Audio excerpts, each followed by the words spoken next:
होती हैं, कहानियाँ वो दर्पण होती हैं जो अंदर के सच को दिखाती हैं।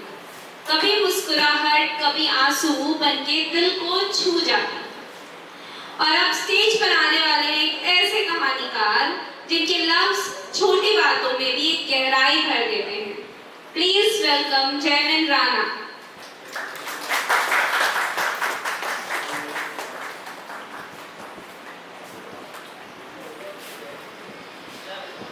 હેલો,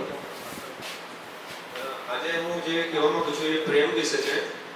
એટલે અહીંયા નાના મોટા વડીલ કાર્યક્રમ છે તો થોડું સભ્યતાથી જ છે. એટલે મારાથી કંઈ કોઈ સ્પેસિફિક વ્યક્તિને ટાર્ગેટ નથી, બટ કંઈ ખોટું બોલાઈ જાય તો આઈ એમ વેરી સોરી. જે પ્રેમ છે એ પ્રેમ એ એવી વસ્તુ છે કે દરેક વ્યક્તિને થઈ શકે છે. જેમ કે નાના બાળકને એના પેરેન્ટ્સ સાથે થઈ શકે છે, કોઈ કવિને કલમ સાથે થઈ શકે છે, કોઈ ટીચરને સ્ટુડન્ટ સાથે થઈ શકે છે. એટલે પ્રેમ એવી વસ્તુ છે કે જે એકદમ અદ્ભુત છે. જે હું પ્રેમની વાત કરવા માંગુ છું એ શ્રી રાધા કૃષ્ણની પ્રેમ વિશે વાત કરવા માંગુ છું કે કૃષ્ણ હતા એક, પણ એમને ચાહવાવાળા હતા ઘણા બધા. જેમ કે રાધા કૃષ્ણનો પ્રેમ, કૃષ્ણ હતા એક, પણ જેમ કે હજારો ગોપીઓ હતી તો એ ગોપીઓ પ્રત્યેનો પ્રેમ, પછી એમના જે મિત્રો પ્રત્યેનો પ્રેમ, જેમ કે એમના ખાસ મિત્ર સુદામા. તો અત્યારે જે આજની સિચ્યુએશન છે, જે પ્રેમ શબ્દ એકદમ પવિત્ર છે, પણ આજની જનરેશન જે પ્રેમ શબ્દ એકદમ ટોટલી એટલે કહેવા જેવું નથી, એકદમ જે કહી ના શકાય એ પ્રમાણે છે. જે પ્રેમ વિશે હું એક લાઈન લખી છે જે શ્રી કૃષ્ણ વિશે છે. कृष्ण कृष्ण बोलते बोलते कृष्ण में खो गए, कृष्ण कृष्ण बोलते बोलते कृष्ण में खो गए, कृष्ण कृष्ण कहते कहते कृष्ण के हो गए, कृष्ण कृष्ण करते करते कृष्ण में बस गए, कृष्ण कृष्ण पढ़ते पढ़ते कृष्ण को पा गए, कृष्ण कृष्ण सुनते सुनते कृष्ण में झूम गए, कृष्ण कृष्ण छूते छूते कृष्ण में समा गए, कृष्ण कृष्ण प्रिय प्रिय कृष्ण के प्रियतम हो गए. तो જે રાધાનો કૃષ્ણ પ્રત્યે પ્રેમ હતો તો એમાં કોઈ શંકા નથી કે કોઈ શંકાને સ્થાન નહોતું, કારણ કે કૃષ્ણ એ એવા કૃષ્ણને ગોપીઓ ચાહે, એમના પરમ મિત્ર સુદામા પ્રેમ કરે, કારણ કે એ પ્રેમ હતો. હવે જે આજનો પ્રેમ છે તો આજે જેમ કે મારા મિત્રની એક વાત કરું, બે વર્ષ પહેલાની વાત છે, એને મેરેજ કરવું હતું. અત્યારે પણ એ વાંધો છે, પણ આજની સિચ્યુએશન એવી છે કે લોકો લગ્ન કરતા ગભરાય છે, કારણ કે જેમ કે નવા ઇન્સિડન્ટ્સ થાય છે કે કોઈ નવા કપલ હોય હનીમૂન કરવા જાય તો કોઈ સુટકેસ વાળું ઇન્સિડન્ટ્સ બને, પછી કોઈ ખાઈમાં ફેંકી દે એવો ઇન્સિડન્ટ્સ બને.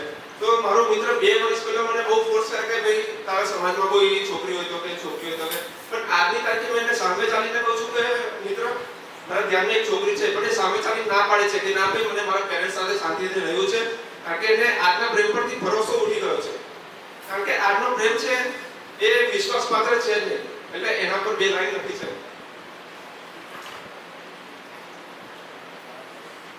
रिश्ता वो नहीं है जो दुनिया को दिखाया जाता है, रिश्ता वो नहीं है जो दुनिया को दिखाया जाता है, रिश्ता तो वो होता है जिसे दिल से निभाया जाता है. बीजू से जब प्यार है ही नहीं तो दिखावा क्यों करते हो, जब प्यार है ही नहीं तो दिखावा क्यों करते हो, जब साथ रहना ही नहीं था तो किसी लड़के की जान क्यों लेते हो. अपना कहने से कोई अपना नहीं होता है, अपना कहने से कोई अपना नहीं होता है, अपना तो वो होता है जिसे दिल से अपना बनाया लिया जाता है. અને બીજી એક સાચી વાત તો આ દુનિયામાં પ્રેમ કરવા વાળો જો હોય તો આપણા પેરેન્ટ્સ છે, આપણા મા-બાપ છે, કારણ કે આપણા પેરેન્ટ્સ સિવાય કોઈ પણ સાચો પ્રેમ નહીં કરે. કારણ કે આ દુનિયામાં અત્યારે અહંકાર એટલો ભરેલો છે કે જે આપણી સાથે આપણી ખુશમાં આપણી સાથે બેઠા હશે, આપણા રાઉન્ડ ટેબલ પર બેઠા હશે, ખુશ હશે, પણ એ નકલી ખુશી હશે, પણ એના અંતરાત્મામાં આપણા વિશે કંઈ ને કંઈક ખોટું હશે. કારણ કે એ આપણી ખુશીમાં એને વધારે, આપણા દુઃખમાં એને વધારે ખુશી થતી હશે. એટલે એના માટે બીજી એક લાઈન છે, यदि प्रेम का मतलब सिर्फ पा लेना होता तो हर हृदय में राधा कृष्ण का नाम ना होता. અને લાસ્ટ લાઈન છે, ना कागज से ना कलम से, ना कागज से ना कलम से ना किताब से सीखा है, मैंने अपनी जिंदगी का जुनून अपने माँ बाप से सीखा है. Thank you.